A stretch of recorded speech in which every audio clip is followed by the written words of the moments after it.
পুরো পৃথিবী জুড়ে বাড়ছে তৃতীয় বিশ্বযুদ্ধের দামামা, আর এরই মধ্যেই আমাদের হাতে এসে পৌঁছেছে গুরুত্বপূর্ণ আন্তর্জাতিক সংবাদ। শুরুতেই শিরোনাম, যুদ্ধবিরতি মানছে না ইসরায়েল, বোমা হামলা অব্যাহত। পরেই জানাবো লেবাননে বেড়েছে মার্কিন সামরিক কর্মকর্তাদের আনাগোনা। এদিকে ইসরায়েলি সেনাদের মনস্তাত্ত্বিক সংকট, আত্মহত্যা ও মাদক ব্যবহার বৃদ্ধি। পরেই জানাবো আলেপ্পোয় তুর্কি সমর্থিত সন্ত্রাসীদের তাণ্ডব, সিরিয়ার সাথে পাল্টা অভিযানে অংশ নিচ্ছে রুশ যুদ্ধবিমান। এবং সর্বশেষ জানাবো রাশিয়া আবারও পারমাণবিক পরীক্ষা শুরু করতে পারে, রুশ উপপররাষ্ট্রমন্ত্রীর ঘোষণা। এতক্ষণ শুনছিলেন সংবাদ শিরোনাম, এবারে বিস্তারিত। তবে তার আগে প্রতিদিনের আপডেট আন্তর্জাতিক সংবাদ সবার আগে পেতে ভিডিওটিতে একটি লাইক দিয়ে চ্যানেলটি সাবস্ক্রাইব করার অনুরোধ রইল। যুদ্ধবিরতি মানছে না ইসরায়েল, বোমা হামলা অব্যাহত। লেবাননের পক্ষ থেকে যুদ্ধবিরতির শর্ত মেনে চলার সর্বোচ্চ চেষ্টা অব্যাহত রয়েছে। এমনকি লেবাননের সেনাবাহিনী তাদের সীমান্তের কিছু গ্রামে বাসিন্দাদেরও যেতে বাধা দিচ্ছে। অন্যদিকে ইসরায়েলি দখলদার বাহিনী এখনও গ্রামগুলোতে বোমা বর্ষণ করছে। আল জাজিরার প্রতিনিধি দুপুরে বলেন, আমরা মাত্র কয়েক মিনিট আগে মাজদাল জোনে একটি গাড়িতে ড্রোন হামলার তথ্য জেনেছে। এদিকে শুক্রবার খেয়ামে জানাজার নামাজে হামলা হয়েছে। ইসরায়েলি বাহিনী শেষ কৃতকার্যের সময় গুলি চালায়, এমনকি নিহত ব্যক্তির লাশও নিয়ে গেছে তারা। সেই লাশ আজও পাওয়া যায়নি। ইসরায়েলি সেনারা লাশ কি করেছে তাও অজানা। এছাড়া গত 3 দিনে ইসরায়েলি বাহিনী লেবাননের বিভিন্ন এলাকা থেকে 4 জনকে অপহরণ করেছে। স্থানীয় বাসিন্দারা জানান, শত্রুদের ড্রোন তাদের মাথার উপরে চক্কর দিচ্ছে। কখন কোথায় বোমা ফেলবে তা আজও অনিশ্চিত। পরিস্থিতি বলছে ইসরায়েলি দিক থেকে যুদ্ধবিরতি শর্ত লঙ্ঘন ক্রমাগত চলছে। একই সাথে তারা স্থল অভিযানের সময় বা চেয়েছিল তা অর্জন করার চেষ্টা করছে। আগের মতো তারা এমন কিছু গ্রামের দিকে অগ্রসর হচ্ছে যেখানে এতদিন যেতে পারেননি। অর্থাৎ যুদ্ধবিরতির মধ্যেও হিজবুল্লাহ বিরোধী অভিযান অব্যাহত রেখেছে ইসরায়েলি সেনারা। সংশ্লিষ্টরা বলেছেন, যদিও এই ধরনের হামলা চলতে থাকে তবে কেউই আবারও সর্বাত্মক যুদ্ধ এড়াতে পারবে না। তখন পরিস্থিতি আরও খারাপ হতে পারে, যুদ্ধ নতুন অঞ্চলে ছড়াতে পারে। এদিকে যুদ্ধবিরতির বিষয়ে হিজবুল্লাহ প্রধান শেখ নাইম কাশেম ভাষণ দিয়েছেন। তিনি বলেন, এটি আমাদের বিজয়, 2006 সালের তুলনায় অনেক বড় বিজয়। তিনি বলেন, যুদ্ধবিরতির দিনই তিনি এই ভাষণ দিতে চেয়েছিলেন, তবে আসলে কি ঘটতে যাচ্ছে তার জনগণ কিভাবে বিষয়গুলো নেবে সেটি দেখার জন্য তিনি এই দেরি করেছেন। বক্তৃতায় তিনি যুদ্ধবিরতি চুক্তি লঙ্ঘনের বিষয়ে সতর্কতা বজায় রাখেন। লেবাননে বেড়েছে মার্কিন সামরিক কর্মকর্তাদের আনাগোনা। লেবানন নিয়ে ভয়ঙ্কর এক খেলায় মেতে উঠেছে ইসরায়েল ও যুক্তরাষ্ট্র।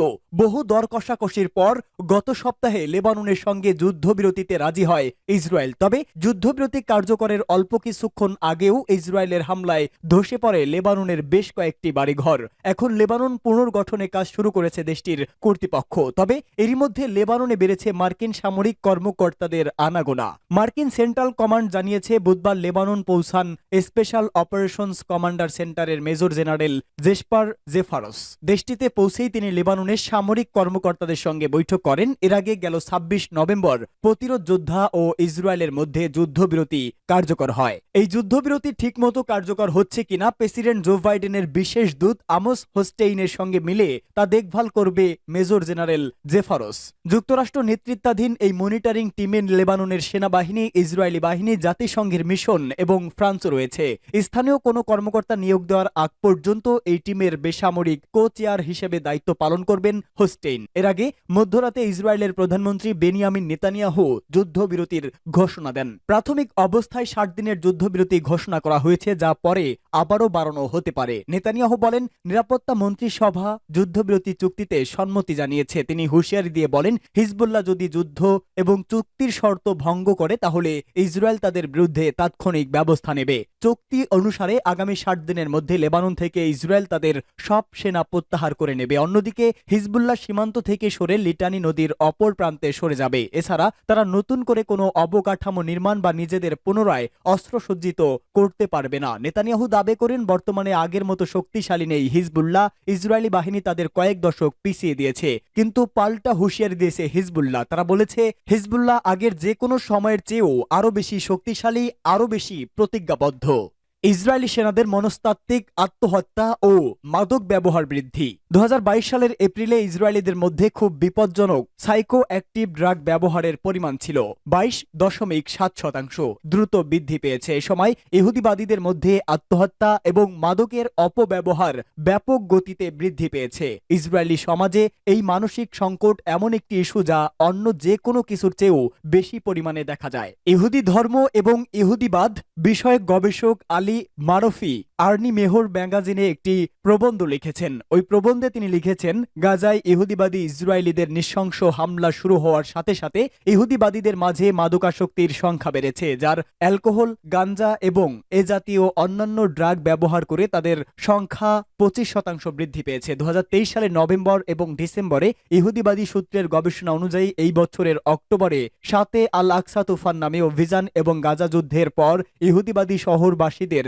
মাঝে মাদকাসক্তির পরিমাণ ভয়াবহভাবে বেড়ে গেছে। এমনকি ঘুমের ট্যাবলেট খাওয়ার পরিমাণ 180% এবং ব্যথানাশক সেবনের পরিমাণ 70% বৃদ্ধি পেয়েছে। ইহুদিবাদীদের মধ্যে মাদকের ব্যবহার নতুন কিছু নয়। বিভিন্ন রিপোর্ট অনুযায়ী ইহুদিবাদী সামরিক বাহিনীর মধ্যে অনেক উচ্চমাত্রার মাদক সেবনের রেকর্ড রয়েছে। 2012 সালে একটি ব্রিটিশ ইনস্টিটিউটের দেওয়া এক প্রতিবেদনে ইহুদিবাদী সামরিক বাহিনীর মধ্যে মাদক ব্যবহারের পরিমাণ 22% বলে উল্লেখ করা হয়েছে। প্রতিবেদনে আরও বলা হয়েছে, 1993 থেকে 2012 সালের মধ্যে ইসরায়েলি সেনাবাহিনীতে মাদকের ব্যবহার 4 গুণ বেড়েছিল। পরবর্তীকালে 2021 সালে ইহুদিবাদী সংবাদপত্র জেরুজালেম পোস্ট এক প্রতিবেদনে জানিয়েছে, ইসরায়েলি সেনাদের মাঝে গাঁজা সবচেয়ে বেশি জনপ্রিয় মাদক। সিরিয়ার সাথে পাল্টা অভিযানে অংশ নিচ্ছে রুশ যুদ্ধবিমান। সিরিয়ার উত্তরাঞ্চলীয় আলেপ্পো শহরে তুর্কি সমর্থিত সন্ত্রাসী গোষ্ঠী হায়াতে তাহরির আশ-শামস বা HTS নতুন করে হামলা চালানোর পর সিরিয়ার সরকারি বাহিনী পাল্টা অভিযান শুরু করেছে এবং তাতে রাশিয়ার যুদ্ধবিমান অংশ নিচ্ছে। গতকাল মস্কো জানিয়েছে, সিরিয়ান আরব আর্মিকে সমর্থন দেওয়ার জন্য রাশিয়ার আকাশ প্রতিরক্ষা বাহিনী অবৈধ সন্ত্রাস গোষ্ঠীগুলোর অস্ত্র ও গোলা বারুদ এবং লোকবলের উপর ক্ষেপণাস্ত্র ও বোমা হামলা চালাচ্ছে। সিরিয়ায় রাশিয়ান সেন্টারের উপপ্রধান কর্নেল ওয়ালেক সাংবাদিকদের জানান, 24 ঘন্টায় আহত 200 ইহুদিবাদী সন্ত্রাসী নিহত হয়েছে। এর আগে রাশিয়া ও সিরিয়ার সম্মিলিত বাহিনীর হামলায় 400 সন্ত্রাসী নিহত হয়েছে বলেও জানান তিনি। HTS কাতার ভিত্তিক টেলিভিশন চ্যানেল আল জাজিরা এবং তুরস্কের রাষ্ট্রীয় বার্তা সংস্থা আনাদোলুকে জানিয়েছে যে তাদের যোদ্ধারা আলেপ্পোর বিভিন্ন এলাকায় ঢুকে পড়েছে। তারা দাবি করেছিল, আলেপ্পো ও ইদলিব প্রদেশের 400 বর্গ কিলোমিটার এলাকা তারা নিয়ন্ত্রণে নিয়েছে। তাই একই সাথে তারা সিরিয়ার সামরিক বাহিনীর কাছ থেকে বিপুল পরিমাণের ভারী অস্ত্র ও গোলাবারুদ দখলের দাবি করে। এদিকে সিরিয়া সরকার জানিয়েছে, তাদের সামরিক বাহিনী ও উগ্র সন্ত্রাসবাদীদের উপর হামলা চালিয়ে ব্যাপক ক্ষতি করেছে এবং সন্ত্রাসীদের নিয়ন্ত্রণে নেওয়া বেশ কিছু এলাকা পুনর্দখল করেছে।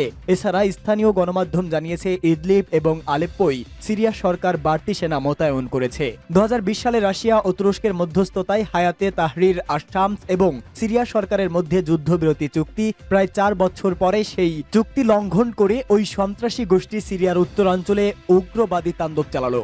রাশিয়া আবার পারমাণবিক পরীক্ষা শুরু করতে পারে, রুশ পররাষ্ট্রমন্ত্রীর ঘোষণা। রাশিয়ার উপপররাষ্ট্রমন্ত্রী সের্গেই রিয়ারবক বলেছেন, তার দেশ আবারও পরমাণু পরীক্ষা শুরু করতে পারে। সোভিয়েত ইউনিয়নের পতনের পর মস্কো আর পরমাণু পরীক্ষা চালায়নি। আজ বার্তা সংস্থা তাস রিয়ারকভের কাছে জানতে চায়, মার্কিন সরকার পরমাণু কর্মসূচি জোরদার করেছে, এর প্রতিক্রিয়ায় মস্কো পরমাণু পরীক্ষা চালাবে কিনা। জবাবে তিনি বলেন, বিষয়টি মস্কোর এজেন্ডায় রয়েছে।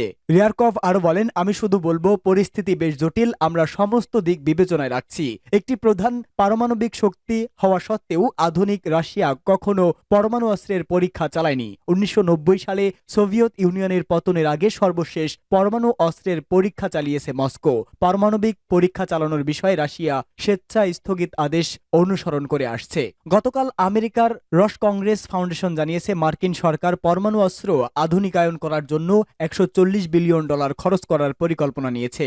2024 সাল থেকে 2049 সাল পর্যন্ত এই কর্মসূচি পরিচালিত হবে। আমেরিকার এই পরিকল্পনার কথা ফাঁস হওয়ার পর রুশ উপপররাষ্ট্রমন্ত্রী পরমাণু পরীক্ষা সম্পর্কে নিজেদের অবস্থান জানান দিলেন।